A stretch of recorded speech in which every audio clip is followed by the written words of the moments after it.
Hello दोस्तों, क्या हाल है। तारीख आज 18 अगस्त 2026, दिन मंगलवार, हिंदी तिथि षष्ठी। और आइए बात करते हैं आज के मुख्य समाचार में देश भर की तमाम बड़ी खबरों पर नजर डालते हैं। देखिए, सबसे पहले आज के कुछ बड़े इवेंट। NMBA के तहत आज 18 अगस्त को देशव्यापी नशा मुक्ति अभियान चलाया जाएगा। NMBA यानी नशा मुक्त भारत अभियान के तहत सरकार की तरफ से इस अभियान की 6ठी वर्षगांठ के मौके पर आज 18 अगस्त को देश भर में नशीली दवाओं के दुरुपयोग के खिलाफ ये सामूहिक संकल्प दिलाया जाएगा। देश भर के संस्थानों को इस अभियान से जोड़ा जाएगा और हेल्पलाइन नंबर 14446 और नशा मुक्ति मित्र पर जोर रहेगा। कुल मिलाकर देश के युवाओं को नशे से बचाने के लिए सरकार की तरफ से आज से ये अभियान शुरू किया जा रहा है। 2020 में ये अभियान शुरू हुआ था, तो इसको और तेज किया जाएगा। वहीं खबरें बिहार के मुजफ्फरपुर में आज 18 अगस्त को इंटर्नशिप रोजगार मेला लगने जा रहा। 300 युवाओं को नौकरी पाने का मौका होगा। और यूपी मथुरा में श्री कृष्ण जन्मभूमि ईदगाह विवाद मामले में दोनों पक्षों के बीच सुलह का प्रयास बेनतीजा रहा। आज 18 तारीख को फिर से बातचीत होगी हिंदू मुस्लिम दोनों पक्षों के बीच। वहीं देखिए, केरल विंचिजम पोर्ट से खुलेगा केरल के वैश्विक व्यापार का नया द्वार। आज मंगलवार से शुरू होगा, इसका पूर्ण संचालन भी है। ये नया अंतर्राष्ट्रीय बंदरगाह आज से ऑपरेशनल होगा। और मौसम विभाग की बड़ी चेतावनी, आज 18 अगस्त को अगले 24 घंटों के अंदर देश के 25 राज्यों में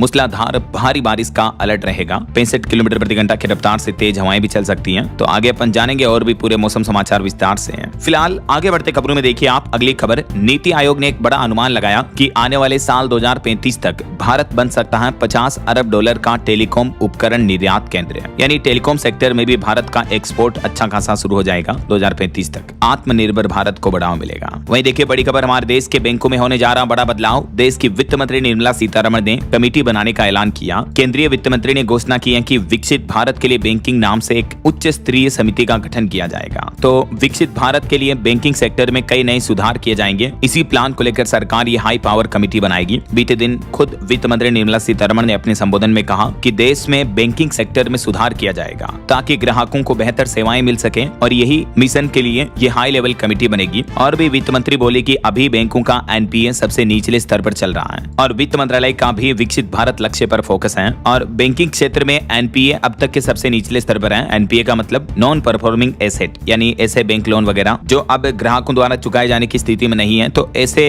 बैंकों के पैसों में गिरावट देखने को मिली है, जो पैसे बैंकों के डूब सकते हैं। ऐसा चलिए अगली खबर देखिए। सुप्रीम कोर्ट त्योहारों के समय फ्लाइट एयरलाइंस कंपनियों द्वारा टिकटों की कीमतों में भारी बढ़ोतरी पर सख्त रुख अपनाते हुए कहा कि अगर नियम नहीं माने तो उड़ानें रोक दो। केंद्र सरकार को भी सुप्रीम कोर्ट ने इस बारे में सख्त निर्देश दिया और कहा कि 7 दिन के अंदर अंदर हवाई किराया फाइनल करें और इससे जुड़े नियम लागू करें। अगर एयरलाइंस कंपनियां नहीं माने तो प्लेन खड़े कर दें, उड़ान ही बंद कर दें। सरकार ने 3 सप्ताह मांगे थे, लेकिन सुप्रीम कोर्ट ने 7 दिन ही दिए हैं। जबकि केंद्र सरकार ने सुप्रीम कोर्ट में यह भी बताया कि भारतीय वायुयान अधिनियम 2024 के तहत नियम बनाने का काम तेज कर दिया गया है, लेकिन अभी तक भी नियम बने नहीं है। जब भी अक्सर त्योहार फेस्टिवल वगैरह आते हैं तो एयरलाइंस कंपनियां, आपको पता होगा, मनमाना किराया बढ़ा देती हैं। तो इसी मामले पर अब सख्त रुख अपनाते हुए सुप्रीम कोर्ट ने केंद्र सरकार को 7 दिन का और समय दिया है। अब इस मामले की अगली सुनवाई 7 सितंबर को होनी है। वैसे चलिए सोना चांदी के भाव पर अपडेट आ रहा। सोने के दाम में 1804 रुपए की बढ़ोतरी हुई और अभी सोने का भाव 1,54,000 रुपए प्रति 10 ग्राम पहुंच चुका है। वैसे इस महीने अगस्त में सोना 11,000 रुपए तक महंगा हो चुका है, जबकि चांदी भी 1800 रुपए बढ़कर अभी 2,36,000 रुपए प्रति किलो पहुंच गई है। तो इस महीने अगस्त में कुल मिलाकर सोना और चांदी दोनों ही धातुओं में तेजी देखने को मिल रही है अब तक। तो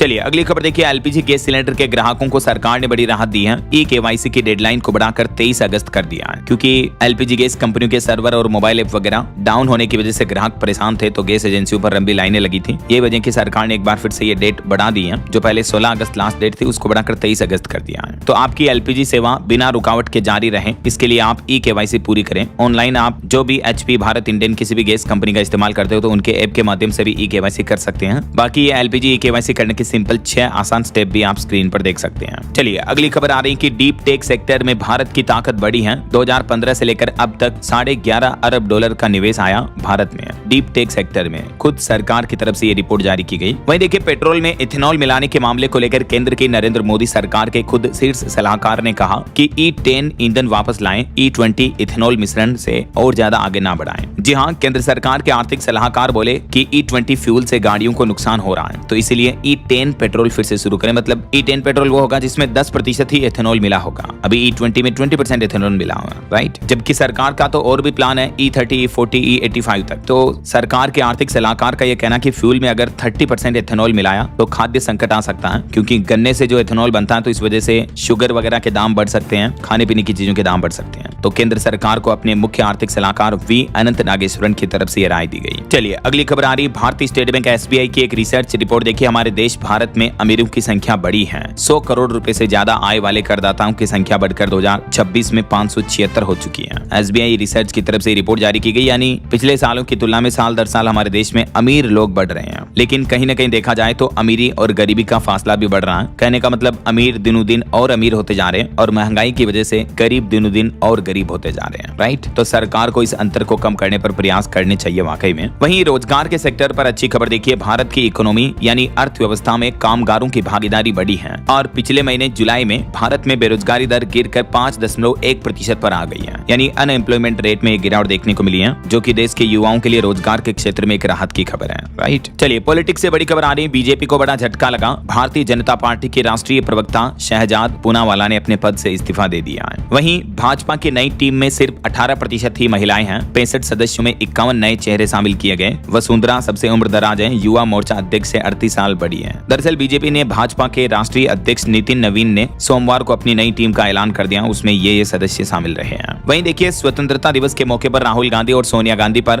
वंदे मातरम के अपमान का जो आरोप लगा, तो इन आरोपों पर FIR दर्ज होने के बाद अब जांच शुरू हो चुकी है। दावा किया जा रहा कि राहुल गांधी ने वंदे मातरम गाने से इनकार किया था। वहीं राहुल गांधी की आय से ज्यादा संपत्ति के मामले में सुप्रीम कोर्ट से अंतरिम राहत मिली। सुप्रीम कोर्ट ने हाई कोर्ट की सुनवाई पर भी रोक लगा दी है। इस मामले पर सुनवाई करते हुए सुप्रीम कोर्ट ने कहा कि CBI को जांच के लिए आदेश ही क्यों चाहिए। अगर CBI को शक है तो वो खुद ही जांच शुरू कर देना, ऐसा। तो यही टिप्पणी करते हुए हाई कोर्ट की सुनवाई पर भी रोक लगा दी है सुप्रीम कोर्ट ने राहुल गांधी की आय से अधिक संपत्ति के मामले में, है ना। और एक बड़ी चौंकाने वाली रिपोर्ट देखिए दोस्तों, हमारी राजनीति में कितने क्रिमिनल केस वाले लोग बाग शामिल हैं। 326 सांसदों और 14 राज्यों के मुख्यमंत्रियों तक पर आपराधिक केस दर्ज है। सुप्रीम कोर्ट में जो ये रिपोर्ट पेश हुई, इसमें पता चला कि लोकसभा के 251 और राज्यसभा के 15 सदस्यों पर कोई न कोई क्रिमिनल आपराधिक मामले दर्ज हैं। देखिए जरा आप ये रिपोर्ट के चौंकाने वाले आंकड़े। देश में पिछले 15 साल में आपराधिक मामलों वाले सांसदों की संख्या 16% तक बढ़ी है। 2009 से लेकर 2024 तक के ये आंकड़े आप देख सकते हैं। और मुख्यमंत्रियों की बात करें तो तेलंगाना के CM पर सबसे ज्यादा केस दर्ज है। 89 क्रिमिनल केस दर्ज है रेवंत रेड्डी पर। देखिए और भी कई अलग अलग राज्यों में मुख्यमंत्रियों पर ये क्रिमिनल केस दर्ज है। डेटा आप देख सकते हैं। यानी ये आंकड़े हमें बताते हैं कि राजनीति में कितने गंदे लोग भरे पड़े हैं। राइट, और वहीं खबर देखिए, शक्तिमान का किरदार करने वाले मुकेश खन्ना बोले कि जन गण मन हटाओ, देश में वंदे मातरम लाओ। जो अभी राष्ट्रगान और राष्ट्रगीत के मुद्दों को लेकर जो विवाद चल रहा है, इस बीच उन्होंने टिप्पणी दी। वो बोले कि राष्ट्रगीत और राष्ट्रगान में फर्क भूलें।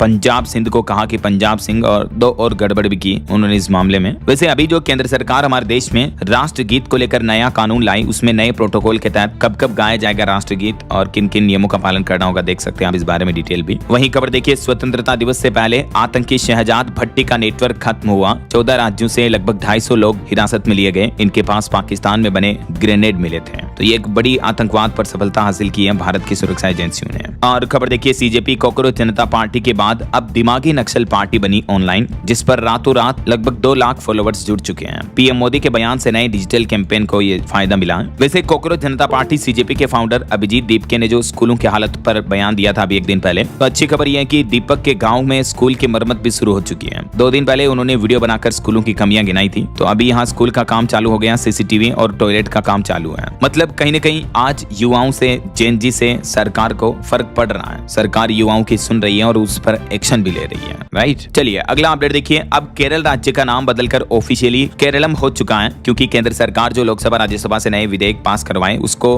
राष्ट्रपति द्रौपदी मुर्मू ने मंजूरी दे दी है। तो फाइनल कानून बन चुका। अब हमारे देश में संविधान में संशोधन हो चुका है। केरल राज्य का नाम केरलम लिखा जाएगा और केरलम के नाम से जाना जाएगा ना। वहीं देखिए बड़ी खबर, तमिलनाडु में किसानों का 75,000 रुपए तक का लोन माफ कर दिया है। तमिलनाडु के मुख्यमंत्री विजय थलापति की तरफ से यह बड़ा ऐलान किया गया और राज्य के किसान भाई लोगों को राहत दी गई है। 75,000 रुपए तक का कोऑपरेटिव लोन पूरी तरीके से माफ किया जाएगा। और जिन किसानों का 75,000 रुपए से लेकर ऊपर लोन है, 1 लाख रुपए तक का भी लोन है, तो भी उन्हें 75,000 तक की तो छूट मिलेगी। यानी 1 लाख का लोन है तो 25,000 रुपए ही देने होंगे, बाकी 75,000 माफ कर दिए जाएंगे। तो तमिलनाडु के मुख्यमंत्री विजय सरकार के इस फैसले का राज्य में लगभग 13,34,000 किसानों को लाभ मिलेगा। बाकी और भी दोस्तों, तमिलनाडु के मुख्यमंत्री विजय थलापति की तरफ से विधानसभा में क्या क्या बड़े ऐलान किए गए, इस बारे में डिटेल आप चेक कर सकते हैं। चलिए अगली खबर देखिए। कावेरी जल विवाद को लेकर सुप्रीम कोर्ट में बीते दिन सुनवाई हुई और अभी 1 सप्ताह तक सुनवाई टल चुकी है। तमिलनाडु राज्य ने इस मामले पर याचिका दायर की थी, कर्नाटक से पानी छोड़ने की मांग की थी। तो सुप्रीम कोर्ट ने बीते दिन सोमवार को कावेरी जल विवाद पर सुनवाई की, लेकिन अब अगले 1 सप्ताह तक के लिए टाल दिया है। तो इस मामले पर अब अगली सुनवाई 24 अगस्त को होनी है। वहीं राम मंदिर चढ़ावा चोरी मामले को लेकर भी सुप्रीम कोर्ट में सुनवाई हुई और सुप्रीम कोर्ट में कहा कि एसआईटी रिपोर्ट अजनबियों को नहीं दी जा सकती है। सुप्रीम कोर्ट में एसजी बोले तो कोर्ट ने कहा कि सीलबंद लिफाफे में हमें ला कर दीजिए। तो कहने का मतलब राम मंदिर दान का पूरा हिसाब किताब एसआईटी रिपोर्ट की जांच में सुप्रीम कोर्ट में सीलबंद लिफाफे में पेश किया जाएगा। एसआईटी को सुप्रीम कोर्ट ने फटकार लगाते हुए यह आदेश भी दिया है। वहीं खबर देखिए, हाल ही में जो मध्य प्रदेश के भोपाल में एक्ट्रेस ट्विशा शर्मा की मौत का मामला सामने आया था, तो उनकी हत्या की गई या खुद उन्होंने इस तरह का कदम उठाया। तो इस मामले पर जो सीबीआई की जांच चल रही थी, तो सीबीआई की चार्जशीट रिपोर्ट सामने आ चुकी है और उसमें बड़ा खुलासा हुआ है। सीबीआई ने अपनी जांच में बताया कि एक्ट्रेस ट्विशा शर्मा की हत्या नहीं की गई, बल्कि उन्होंने खुद ये कदम उठाया था। यानी एक्ट्रेस ट्विशा ने खुद ही अपनी जीवन लीला समाप्त की। उनकी डेड बॉडी पर मारपीट के कोई निशान नहीं मिले।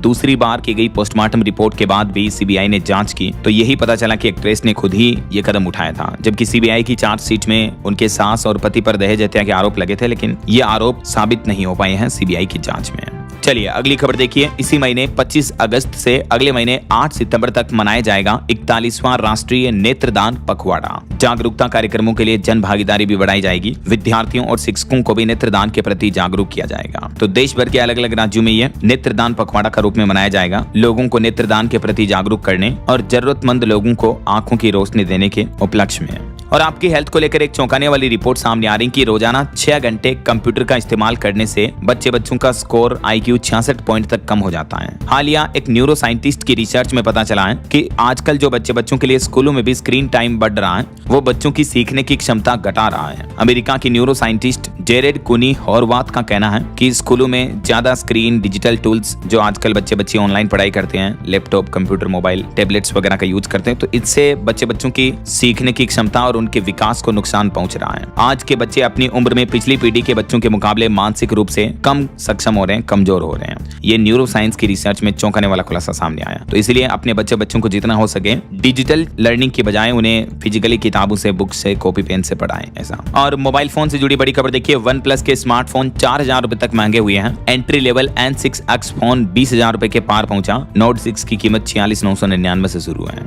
OnePlus कंपनी ने अपने बजट और मिड रेंज स्मार्टफोन की कीमतें 4-5 हजार रुपए तक बढ़ा दी है, अलग अलग मॉडल्स की। वहीं देखिए बड़ी खबर, मध्य प्रदेश भोपाल में आज रात 12 बजे से टैक्सियां नहीं चलेगी, क्योंकि संयुक्त मोर्चा ने कहा कि एग्रीगेटर कंपनियों की मनमानी पर रोक लगाई जाए, सरकार किराया तय करे। ये वजह की टैक्सी संचालक संघ की तरफ से यह हड़ताल की चेतावनी दी है। और अगली बड़ी चौंकाने वाली खबर देखिए दोस्तों, हरियाणा के झज्जर में सांपों का बड़ा खौफ देखने को मिल रहा। पिछले 17 दिन में 37 लोग सर्पदंश के शिकार हुए हैं, यानी 37 लोगों को सांपों ने काट लिया। गाँव में दहशत का माहौल है। झज्जर और आसपास के ग्रामीण इलाकों में सर्पदंश का खतरा तेजी से बढ़ रहा है। वहीं खबर है, उत्तर प्रदेश की राजधानी लखनऊ में भी फिर से छात्रों का प्रदर्शन देखने को मिला। शिक्षकों की कमी के खिलाफ सड़क पर उतरी अब जैन अल्फा और अब छात्राओं ने संभाला मोर्चा। स्कूलों में शिक्षकों की संख्या बढ़ाई जाए, ये इनकी मांग है प्रमुख। वैसे आपको पता होगा, अभी झारखंड में भी विद्यार्थी कई दिनों से सरकार के खिलाफ जो आंदोलन कर रहे हैं, तो अब इस आंदोलन के बीच जेपीएससी परीक्षा पर सरकार ने बड़ा फैसला लिया है और परीक्षा को रद्द करने के लिए झारखंड की हेमंत सोरेन सरकार तैयार हुई है और इन मामलों की सीआईडी जांच भी की जाएगी परीक्षाओं की जांच के लिए। देखिए जेएसएससी के दफ्तर भी पहुंची सीआईडी की टीम, सचिव से पूछताछ हुई। खबर आ रही कि आज भी और छात्रों से बातचीत कर सकती है झारखंड सरकार। इस बीच राहुल गांधी ने भी झारखंड के मुख्यमंत्री हेमंत सोरेन को चिट्ठी लिखी है। झारखंड में छात्र छात्राओं का आंदोलन पिछले 24-25 दिन से लगातार जारी है और इस बीच बीते दिन भी झारखंड सरकार और स्टूडेंट्स के बीच बातचीत हुई, जिसमें आखिरकार झारखंड सरकार ने अब जेएसएससी और सीजीएल की परीक्षाएं रद्द कर दी हैं और मुख्यमंत्री हेमंत सोरेन बोले कि 2014 से लेकर अब तक की सभी परीक्षाओं की सीआईडी जांच होगी। मुख्यमंत्री ने मंत्रियों के साथ तकरीबन 4 घंटे तक चली बैठक के बाद ये फाइनल फैसला लिया है। तो आखिरकार स्टूडेंट को इस आंदोलन में अब जाकर बड़ी सफलता मिली है। आखिरकार यहाँ भी जेन जी युवाओं की जीत हुई, जैसे दिल्ली के जंतर मंतर में धर्मेंद्र प्रधान शिक्षा मंत्री का इस्तीफा लेकर रहे स्टूडेंट, ठीक वैसे ही राइट। चलिए अगली खबर देखिए, मार्केट रेगुलेटर सेबी ने एक बड़ा फैसला लिया है। अब विदेश में बैठे एनआरआई बिना भारत आए भी कर सकेंगे डिजिटल केवाईसी। जी हाँ, सेबी ने एनआरआई, ओसीआई और विदेश में रहने वाले विदेशी नागरिकों के लिए डिजिटल केवाईसी को आसान बनाने का यह प्रस्ताव रखा है। तो इसका फायदा उन लोगों को मिलेगा जो भारत के हैं लेकिन बाहर रहते हैं, तो वो इन तरीकों का इस्तेमाल करके केवाईसी कंप्लीट कर पाएंगे, उन्हें भारत आने की जरूरत नहीं होगी। ऐसा वहीं भारत के लिए एक अच्छी रिपोर्ट सामने आ रही कि दुनिया का दूसरा सबसे बड़ा फिश प्रोड्यूसर बना भारत, यानी मछली उत्पादक बन चुका। आज हर 100 में से 8 मछलियां भारत की हैं। दुनिया में पैदा होने वाली मछलियों के मामले में भारत अब दुनिया का सेकंड लार्जेस्ट फिश प्रोड्यूसर बन चुका है। ये आंकड़े आप देख सकते हैं। वहीं केंद्र सरकार ने एक और बड़ा प्लान बनाया, भारत बनेगा इलेक्ट्रॉनिक का ग्लोबल हब। सरकार ने पास किया 7800 करोड़ का एक बड़ा प्रोजेक्ट भी, जिसके तहत अब हमारे देश में आत्मनिर्भर भारत के तहत मेड इन इंडिया इलेक्ट्रॉनिक सामानों का बम्पर उत्पादन होगा। सरकार ने 31 इलेक्ट्रॉनिक मैन्युफैक्चरिंग निर्माण से जुड़े प्रोजेक्ट के लिए 7877 करोड़ के निवेश को मंजूरी दे दी है। तो इससे लाखों युवाओं को रोजगार मिलने का भी रास्ता साफ हो चुका है। और भी केंद्र सरकार के इस प्लान के बारे में ज्यादा डिटेल्स आप चेक कर सकते हैं स्क्रीन पर। इस प्लान से विप्रो से लेकर पीसीबीएल कई कंपनियों को भी बड़ा बेनिफिट होगा और आत्मनिर्भर भारत की इलेक्ट्रॉनिक मैन्युफैक्चरिंग को भी फायदा मिलेगा ना। बहरहाल अभी तो अपन कुछ और महत्वपूर्ण और काम की खबरें देखेंगे दोस्तों, लेकिन फिलहाल वक्त तो चला है आज के ताजा मौसम समाचार जानने का। और हाँ, एक छोटी सी रिक्वेस्ट आपसे ये है कि अगर आप डीएलएस न्यूज चैनल से अभी तक भी जुड़े नहीं हो तो जुड़ जाइए, चैनल को सब्सक्राइब करके बेल आइकॉन जरूर दबा देना और इस वीडियो पर एक लाइक और शेयर भी कर देना, ताकि आपको रोजाना की ताजा खबरें, महत्वपूर्ण मुख्य समाचार, काम के न्यूज अपडेट सबसे पहले आपके मोबाइल पर मिलते रहेंगे। आप कुछ चैनल पर जाकर देखना दोस्तों, डेली जो काम की खबरें होती है, महत्वपूर्ण मुख्य समाचार होते हैं, मैं आपको तारीख वाइज डीएलएस न्यूज चैनल के माध्यम से बता देता हूँ। बाकी और भी दिन में छोटे अपडेट्स वीडियो में मैं आपको बता देता हूँ सरकार की तरफ से जब भी कोई नई स्कीम आती है, कोई नई घोषणा आती है, कोई सरकार का नया नियम लागू होता है, तो सबसे पहले अपडेट आपको डीएलएस न्यूज चैनल पर मिल जाता है। तभी तो मैं आपको रोजाना कहता रहता हूँ कि यार जुड़ जाओ आपके अपने डीएलएस भाई के साथ। तो अपनी तो ढेर सारी बातें करेंगे कभी बाद में, फिलहाल सीधा आगे बढ़ते हैं मौसम अपडेट्स में। तो देखिए दोस्तों, देश भर के कई राज्यों में भारी बारिश और बाढ़ की वजह से हालात काफी गंभीर चल रहे हैं। यूपी की ये तस्वीरें देखिए, प्रयागराज में बाढ़ आई, घरों में 3-3 फीट तक पानी भर गया, कई जगहों पर कारें, बाइक्स वगैरह डूब गई। हालात ये कि गलियों में नावें चलानी पड़ रही हैं, एनडीआरएफ एसडीआरएफ के जवान जब रेस्क्यू करने के लिए आ रहे तो। और उड़ीसा के एक स्कूल में तो 312 छात्र 2 दिन से फंसे हुए हैं। ये देख सकते हैं उड़ीसा के केंद्रपाड़ा में 312 तो छात्र और 10 शिक्षक 2 दिन से स्कूल में फंसे हुए हैं। इतनी भयानक बारिश देखने को मिल रही है उड़ीसा में। अभी कई जिलों में बाढ़ की वजह से 5 लाख से भी ज्यादा लोग प्रभावित हैं उड़ीसा राज्य में। और आज 18 अगस्त को भी उड़ीसा में अधिकांश राज्यों में भारी बारिश का अलर्ट रहेगा। और इसके अलावा असम राज्य में भी अभी बाढ़ से हालात काफी गंभीर चल रहे। देखिए आप, असम की बाढ़ में इस साल अब तक 103 लोगों की मौत हो चुकी है, जबकि 7 लाख से ज्यादा लोग विस्थापित हुए हैं, यानी अपने घर परिवार को छोड़कर दूसरी जगह पर जाकर रहने लगे हैं। 433 तो ऐसे गांव हैं जो पूरी तरीके से जलमग्न हो गए हैं। तो बाढ़ के बाद अब कैसे लौटेगी जिंदगी, ये सबसे अहम सवाल है। असम राज्य में अब तक बाढ़ से 480 करोड़ का नुकसान हो चुका है। 26,000 से ज्यादा घर प्रभावित हुए, घर टूट फूट गए। हालांकि असम के मुख्यमंत्री हेमंत बिश्व शर्मा बोले कि बाढ़ प्रभावित लाखों लोगों के परिवारों को 15-15 हजार रुपए की आर्थिक मदद भी दी जा चुकी है। ऐसा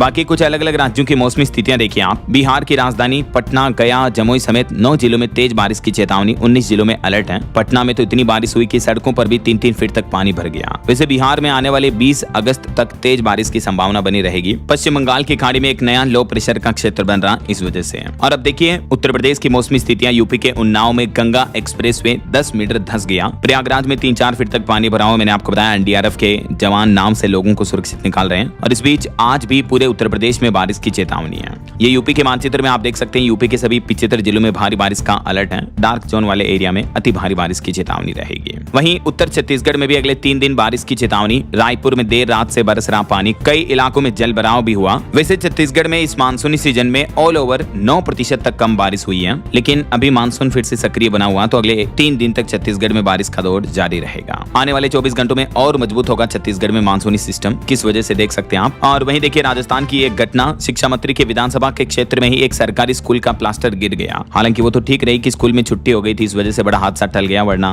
बच्चों को चोट लग सकती थी। राजस्थान के सरकारी स्कूलों के हाल कितने खस्ता हैं, इन हालातों को देखकर आप अंदाजा लगा सकते हैं। वैसे आज भी राजस्थान में 8 जिलों में बरसात का अलर्ट रहेगा। ये मौसम विभाग द्वारा जारी मानचित्र में आप देख सकते हैं। आज 18 अगस्त को राजस्थान के इन पूर्वी हिस्सों के क्षेत्र में बारिश की चेतावनी है। और कल 19 तारीख को भी पूर्वी एरिया के और भी ज्यादा जिलों में बारिश का येलो अलर्ट रहेगा। लेकिन 20 तारीख के बाद राजस्थान में मानसून और ज्यादा सक्रिय होगा। लगभग आधे राजस्थान में बारिश की येलो चेतावनी है। वैसे अभी तक राजस्थान के बांधों में पानी के जल स्तर की बात करें तो 55.84% तक पानी आया है। पिछले 24 घंटों में 39 MCM की बढ़ोतरी हुई है। अधिकांश बांधों में पानी की जल की आवक बढ़ी है। और अब देखिए मध्य प्रदेश की मौसमी स्थितियां। खजुराहो में 1.25 इंच तक बारिश हुई। MP के 15 जिलों में पानी गिरा। आज भी मध्य प्रदेश के 13 जिलों में हेवी रेन का अलर्ट है। सीधी, मऊगंज, डिंडोरी में 8 इंच तक बारिश हो सकती है। दरअसल बंगाल की खाड़ी से एक नया स्ट्रॉन्ग सिस्टम एक्टिव है। इसका असर आने वाले 2 दिन और भी मध्य प्रदेश के अधिकांश जिलों में देखने को मिलेगा। ये मानचित्र में आप देख सकते हैं आज 18 अगस्त को मध्य प्रदेश के कई जिलों में येलो और ऑरेंज चेतावनी है और कल 19 और परसों 20 तारीख तक भी मध्य प्रदेश में बारिश की गतिविधियां जारी रहेगी।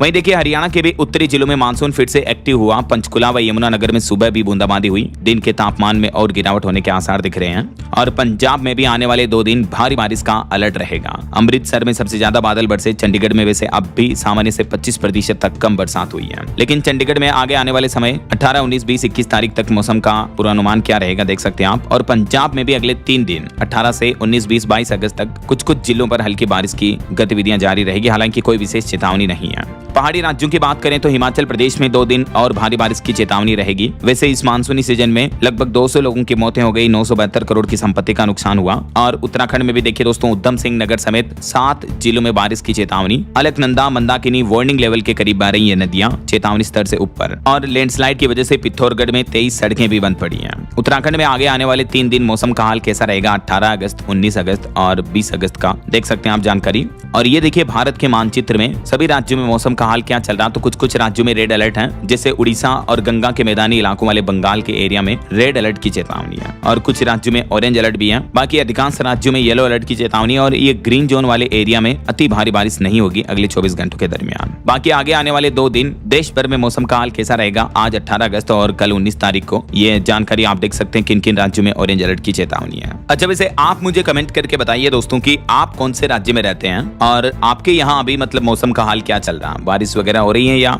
गर्मी का माहौल है। कमेंट करके बताइएगा जरूर आपके राज्य और जिले का नाम। ओके और चलिए मौसम अपडेट्स के बाद आगे बढ़ते हैं खबरों में। कुछ मार्केट अपडेट्स पर नजर डाल लेते हैं। तो देखिए बीते दिन भारतीय शेयर बाजार में बड़ी गिरावट देखने को मिली। सेंसेक्स 280 अंक गिरकर 77,728 पर बंद हुआ। निफ्टी भी 78 अंक गिरा। वहीं खबर है अब रेस्टोरेंट पार्टनर्स की मदद करने के लिए स्विगी कंपनी लाया नया AI असिस्टेंट फीचर गुरु नाम से, जिस पर 24/7 सुविधा मिलेगी। और रिलायंस जियो ने एक नया ऑफर पेश किया। जियो प्राइम ग्राहकों के लिए 300 रुपए देकर आप 1 साल तक के लिए रिचार्ज प्राइस को लॉक कर सकते हैं, यानी वो रिचार्ज प्लान की कीमतें आपके लिए नहीं बढ़ेगी, प्राइस लॉक हो जाएगी ऐसा। और वहीं देखिए मार्केट रेगुलेटर सेबी ने म्यूचुअल फंड पंजीकरण की प्रक्रिया भी बदली है और इलेक्ट्रॉनिक कंपोनेंट निर्माण के भी 31 प्रस्तावों को सरकार ने मंजूरी दे दी है।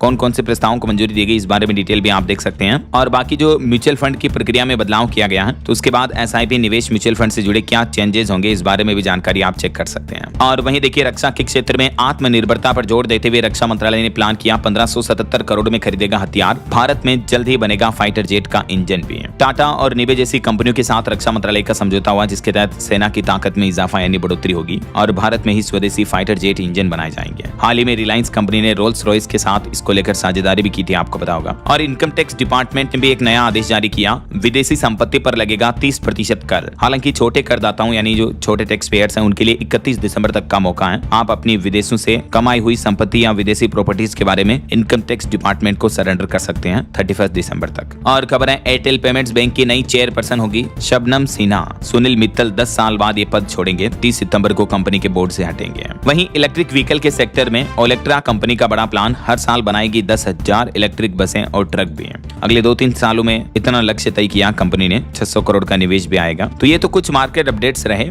और चलिए आगे बढ़ते खबरों में देखिए आप अगली खबर। आने वाले रक्षाबंधन के त्योहार पर डाक विभाग ने बड़ा तोहफा दिया। वाटर प्रूफ लिफाफे में आपकी बहन तक सुरक्षित पहुंचेगी राखी। स्पीड पोस्ट पर 10% तक की छूट भी मिलेगी। देश भर के डाकघरों में रक्षाबंधन को लेकर विशेष तैयारियां की गई हैं। वहीं देखिए बड़ी खबर, FSSAI ने लिकर कंपनियों को राहत दी, यानी शराब कंपनियों को 90 दिनों के भीतर बेच सकेंगे मौजूदा स्टॉक, लेकिन उसके बाद माननी होगी ये शर्त। शराब कंपनियों से जुड़े फ्लेवर्ड स्पिरिट के मामले में यह नया अपडेट सामने आया है। जो प्रोडक्ट पहले ही बना चुकी है कंपनियां उसको 90 दिन के अंदर अंदर स्टॉक आउट करना होगा। उसके बाद नए नियम लागू होंगे। क्या है पूरा मामला, इस बारे में डिटेल भी आप चेक कर सकते हैं। और कुछ बड़े हादसों और दुर्घटनाओं की खबरें देखिए दोस्तों। बीते दिन बिहार के लखीसराय में भगदड़ मचने की घटना देखने को मिली, जिसमें 7 महिलाओं की मौत हो गई। दरअसल बीते दिन आपको पता होगा सावन महीने का तीसरा सोमवार था। इस दरमियान कई शिवालयों में, मंदिरों में भारी भीड़ देखने को मिली और बिहार के लखीसराय में भी एक मंदिर में जलाभिषेक के लिए हजारों श्रद्धालु जुटे हैं। तभी इस भीड़ के बीच किसी ने करंट फैलने की अफवाह उड़ा दी और इस अफवाह के बाद भगदड़ से मच गई। हादसे में 7 महिलाओं की मौत हो गई। 23 से ज्यादा लोग गंभीर रूप से घायल बताए जा रहे हैं, जिनमें 3 की हालत काफी नाजुक है। ये एग्जैक्ट लोकेशन आप देख सकते हैं, यहाँ यह हादसा हुआ। तो लखीसराय की इस घटना पर बिहार के मुख्यमंत्री ने भी दुख जताते हुए बड़ा ऐलान किया। मृतकों के परिजनों को 4-4 लाख रुपए का मुआवजा भी दिया जाएगा। वहीं कुछ ऐसी ही भगदड़ जैसी घटना मध्य प्रदेश के उज्जैन के नाग चंद्रेश्वर मंदिर में भी देखने को मिली। हालांकि इस भगदड़ में गनीमत रही कि अभी तक किसी की जान जाने की खबर नहीं है, बल्कि 13 लोग घायल हो गए, कई लोग बेहोश हो गए। यहाँ भक्तों की भीड़ इतनी ज्यादा थी कि 40,000 श्रद्धालु कतार में यानी लाइन में लगे थे, क्योंकि ये जो उज्जैन में नाग चंद्रेश्वर मंदिर है, इसके कपाट केवल नाग पंचमी पर ही खुलते हैं। यही वजह है कि इतने सारे हजारों की संख्या में भक्त आते हैं। तो अभी यहाँ भगदड़ मामले के बाद 3 लोग अस्पताल में भर्ती हैं, 10 लोगों को छुट्टी हो चुकी है। और इन घटनाओं पर बागेश्वर धाम के पंडित धीरेन्द्र कृष्ण शास्त्री बोले कि धार्मिक स्थानों पर VIP एंट्री बंद होनी चाहिए। ये भगदड़ कैसे हुई, कुछ तस्वीरें आप देख सकते हैं। यहाँ भी किसी ने करंट फैलने की अफवाह फैला दी थी, तो उसके बाद लोगों की लाइन में भारी भगदड़ से मच गई। और एक बड़ी अग्निकांड की घटना भी देखने को मिली। देखिए, पश्चिम बंगाल के बीरभूम में एक होटल में आग लग गई, जिसमें 8 लोगों की मौत हो गई, 9 से ज्यादा लोग झुलस गए। बताया जा रहा कि शॉर्ट सर्किट की वजह से बड़ा हादसा हुआ। सावन सोमवार पर तारापीठ मंदिर आए थे ये होटल में रहने वाले लोग श्रद्धालु। तभी बंगाल के तारापीठ में ही सुबह जब लोग सो रहे थे, तभी होटल की पहली मंजिल पर आग लग गई। पश्चिम बंगाल के बीरभूम जिले की ये घटना है। और ये मंजिल की तस्वीर भी आप देख सकते हैं। होटल की इस बिल्डिंग में ये फर्स्ट फ्लोर पर आग लगी है। और एक बड़ी चौंकाने वाली खबर देखिए, हैवानियत की हद पार, 5 लोगों ने एक किशोर की हत्या कर दी। 1 करोड़ 20 लाख में उसके प्राइवेट पार्ट बेचने की साजिश रची है। मतलब देखिए, बच्चे के प्राइवेट पार्ट बेचने के लिए बच्चे को मार दिया 5 लोगों ने मिलकर। यार हद होती है अब तो। MP भोपाल का ये मामला है। और बिहार में एक और बड़ी दुखद घटना ये देखने को मिली कि डूबने से 7 बच्चों की मौत हो गई। बिहार की राजधानी पटना में 7 बहनें गंगा नदी में डूब गई। 3 के शव मिले, 3 को बचाया गया। कटिहार में भी 3 लड़कों की मौत हो गई। बीते दिन सावन सोमवार पर बिहार में ये कई बड़े हादसे और दुखद घटनाएं देखने को मिली है। और भूकंप पर बड़ी खबर देखिए, इंडोनेशिया में एक बार फिर से कांपी धरती। फ्लोरेस में अब 5.9 की तीव्रता का भूकंप आया, जबकि 2 दिन पहले भी 7.5 की तीव्रता का जो भूकंप आया था इंडोनेशिया में, उन भूकंप के झटकों में अब तक 53 लोगों की मौतें हो चुकी हैं। बचाव और राहत कार्य अभियान अभी भी जारी है। कुछ और इंटरनेशनल न्यूज अपडेट देखिए दोस्तों। रूस ने यूक्रेन पर एक बार फिर से मिसाइल हमला किया। भारतीय अरबपति लक्ष्मी मित्तल के स्टील प्लांट को निशाना बनाया, जिसमें 2 लोगों की मौत हो गई। वहीं ईरान अमेरिका की जंग पर भी बड़ी खबर आ रही कि ईरान और अमेरिका के बीच 60 दिन की डेडलाइन खत्म हुई। फिर भी डोनाल्ड ट्रंप ने हमले का आदेश क्यों नहीं दिया? तो रिपोर्ट आ रही कि ट्रंप दुश्मन को 3 तरफ से घेरने की स्ट्रेटेजी बना रहे हैं। इस बीच ईरानी सेना भी बोली कि अमेरिकी सैनिकों को मारने और पकड़ने पर 28 लाख का इनाम मिलेगा। अगर कोई महिला ऐसा करती है तो उसे तो दुगुना इनाम दिया जाएगा, और मारने वाला हथियार भी खरीद कर म्यूजियम में रखेंगे। मतलब इन बयानबाजियों को देखकर लगता है कि अमेरिका और ईरान के बीच की जंग एक बार फिर से बढ़ सकती है।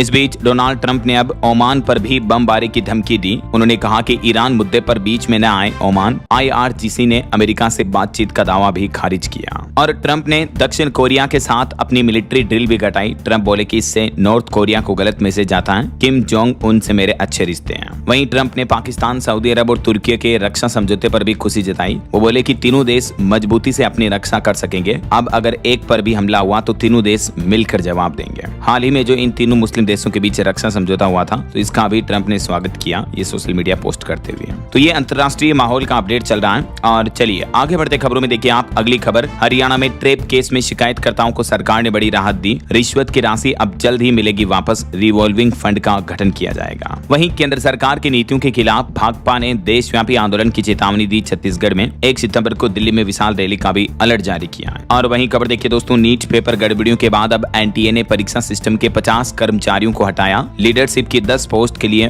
विज्ञापन भी निकाला है। नेशनल टेस्टिंग एजेंसी NTA की तरफ से यह बड़ा फैसला लिया गया। वहीं खबर है, बिहार के 13,500 डेयरी समितियों को बड़ा फायदा होगा। कम ब्याज दर पर लोन मिलेगा और घर बैठे बैंकिंग की सुविधा भी दी जाएगी। अब बिहार में किसानों को किसान क्रेडिट कार्ड और माइक्रो ATM के माध्यम से घर बैठे बैंकिंग फैसिलिटी मिलेगी। और इसके अलावा लगभग 13,500 डेयरी सहकारी समितियों को अब सहकारी बैंकों से कम ब्याज पर ऋण मिलेगा, जिससे कि पशुपालन और दुग्ध उत्पादन को बढ़ावा मिलेगा। बिहार की सम्राट सरकार की तरफ से यह फैसला लिया गया है। वहीं खबर है, बिहार में रेंज से लेकर जिला स्तर तक बिछेगा EOU का जाल। नेपाल बॉर्डर पर बनेगी स्पेशल यूनिट भी। EOU यानी आर्थिक आपराधिक इकाइयों का गठन किया जाएगा ऐसा। और बिहार के कुछ और अपडेट देखिए दोस्तों। बिहार में अब बच्चों की शिकायत पर तुरंत पहुंचेगी मदद। बिहार बाल अधिकार आयोग ने शुरू किया बाल अधिकार ऑनलाइन शिकायत प्रणाली सिस्टम, जिससे बच्चों की शिकायतों का तुरंत समाधान होगा और उन्हें तुरंत मदद भी मिलेगी। वहीं बिहार शिक्षा विभाग के क्लर्क ट्रांसफर पर भी फिलहाल ब्रेक लगा। कैडर तय होने के बाद ही मिलेगी ट्रांसफर की हरी झंडी। और बिहार के किसानों को एक और बड़ा तोहफा, रबी से फसल बीमा की नई सुविधा मिलेगी और गाँव में माइक्रो ATM और नए गोदाम भी शुरू किए जाएंगे।